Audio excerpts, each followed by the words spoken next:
Hello, I'm Tim Geraghty. I'm a Veterinary Investigation Officer with SRUC, work out of the Craibston campus here, and we're here on Tulloch Farm, also on the Craibston campus, to talk about efficiency through this coming winter. So in terms of health, in our cow herd, in our breeding cow herd, I would say this winter is definitely the year not to carry passengers. So cows coming into the shed either need to be in calve or have it calve at foot.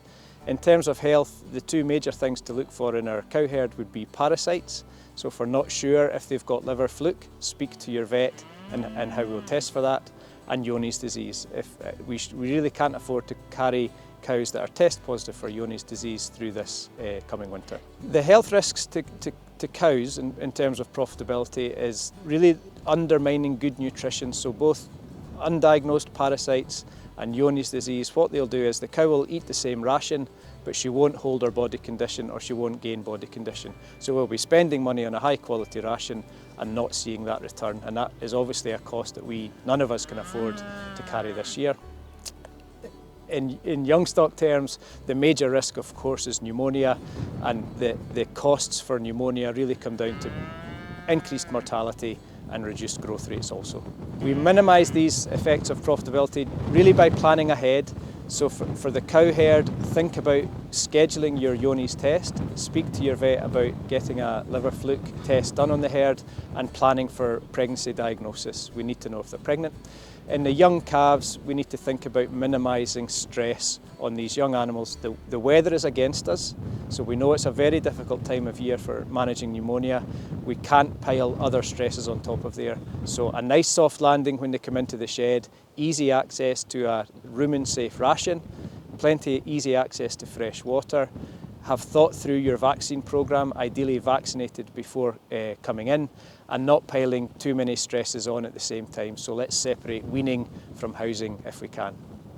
What we've seen recently in the lab is quite a lot of parasite activity, so losses through high parasites. It's been a dry summer, but we're now seeing some wetter weather, and that's allowing parasite burdens to increase quite quickly. So I would say we're still in a risk zone for that for the next 6 to 8 weeks. And that'll be carried on into the shed, as we've said. Otherwise, it's very predictable. We know that we're moving towards pneumonia season, and so that will be the other major challenge in the next 6 to 8 weeks.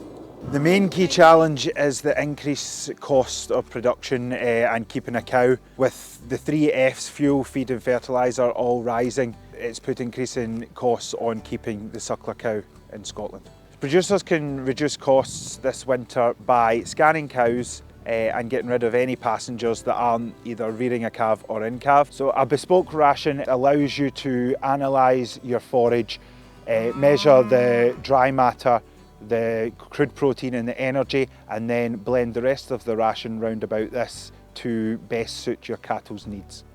My top 3 tips for this winter to reduce costs are to test forage quality, to scan cows, and to look at outwintering if possible. When outwintering cattle, the considerations you should take into account are the amount of land available to be grazed, the intake potential of your cattle, and making sure they have the complete ration outside and that they have access to clean water and a dry place to lie. My top 3 tips to reduce waste are carry no passengers, so have cows PD'd as early as possible. Carry no parasites, so talk to your vet about testing for liver fluke, and no Johne's positives over the winter this year, so speak about getting a Johne's test done and take those positives out the system early.